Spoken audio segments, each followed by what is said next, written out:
Assalamualaikum warahmatullahi wabarakatuh. Alhamdulillahi wa kafa. Wassalatu wassalamu ala rasulillah Muhammadin al-Mustafa wa ala ahlihi ahlil wafa wa ashabihi a'immatul huda.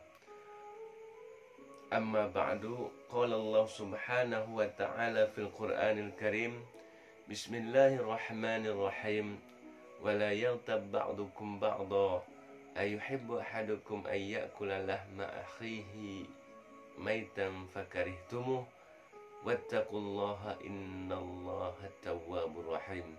Sadaqallahu maulanal azim.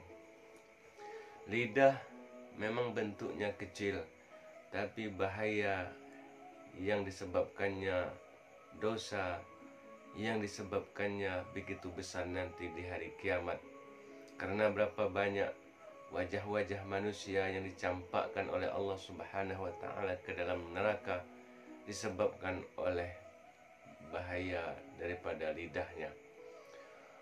Untuk itu maka Allah ciptakan dua bibir dan gigi sebagai pintu pembuka untuk lidah, menunjukkan penguat daripada lidah agar jangan sampai mengucapkan sesuatu yang berbahaya untuk hari kiamat nanti di hadapan Allah Subhanahu wa ta'ala. Dikisahkan tuannya Luqman Al-Hakim memberikan seekor kambing kepadanya untuk disembelih, dan tuannya berpesan kepada Luqman Al-Hakim agar ia memberikan bagian yang paling terbaik daripada kambing tersebut sehingga bisa ia santap nantinya. Kemudian setelah disembelih, Luqman Al-Hakim memberikan dua bagian yang begitu baik daripada seekor kambing, maka diberikanlah hati dan lidah kambing tersebut kepada tuannya. Di kali yang kedua, tuannya memberikan pula seekor kambing untuk disembelih oleh Luqman Al-Hakim, dan tuannya pun berpesan, berikan aku bagian yang paling jelek daripada daging kambing ini. Setelah kambingnya disembelih untuk yang kedua kali, Luqman Al-Hakim memberikan hati dan lidah kambing tersebut kepada tuannya. Lantas tuannya pun bertanya kepada Luqman, kenapa engkau memberikan aku sesuatu yang sama? Aku meminta sesuatu yang paling baik daripada kambing ini, engkau berikan aku hati dan lidahnya. Kemudian aku meminta pula sesuatu yang paling jelek daripada daging kambing ini, engkau berikan pula yang sama, yaitu hati dan lidahnya. Luqman pun menjawab, hati dan lidah adalah sesuatu yang menyebabkan kebaikan bila digunakan pada hal yang baik, dipikirkan untuk hal yang baik, membicarakan sesuatu yang baik, maka ia pun akan menjadi baik. Sebaliknya, hati dan lidah akan menjadi sesuatu yang jelek bila hati tersebut memikirkan sesuatu yang dilarang oleh Allah Subhanahu wa ta'ala. Lidah tersebut membicarakan hal-hal yang dibenci dan dilarang oleh Allah Subhanahu wa ta'ala, maka dua hal ini akan menjadi sesuatu yang jelek pula.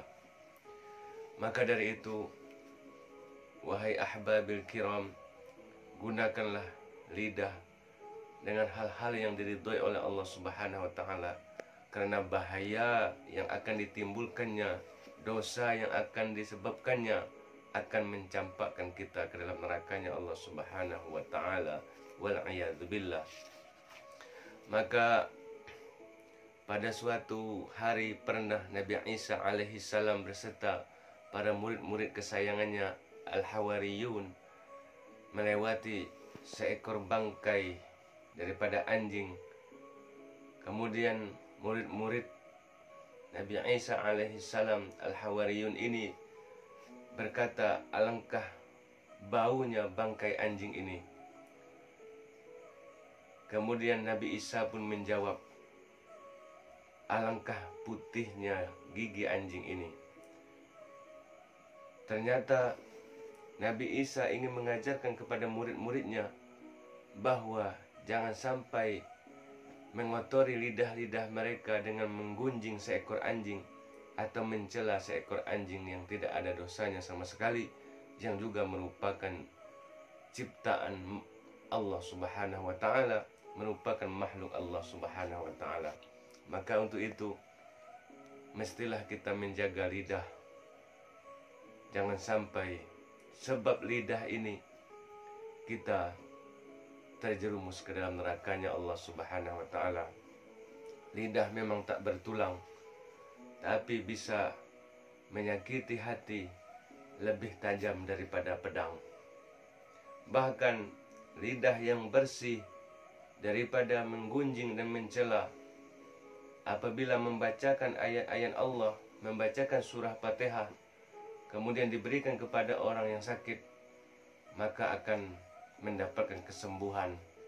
Namun sebaliknya, lidah yang penuh dengan mencela dan mencaci maki sesama muslim, menggunjing orang lain, apabila membacakan surah Al-Fatihah walaupun 100 kali dibacakan, kemudian diberikan kepada orang yang sakit, maka tidak akan mendatangkan kesembuhan, karena lidahnya adalah lidah yang kotor, lidah yang tidak pantas untuk diberi balasan kebaikan oleh Allah Subhanahu wa taala.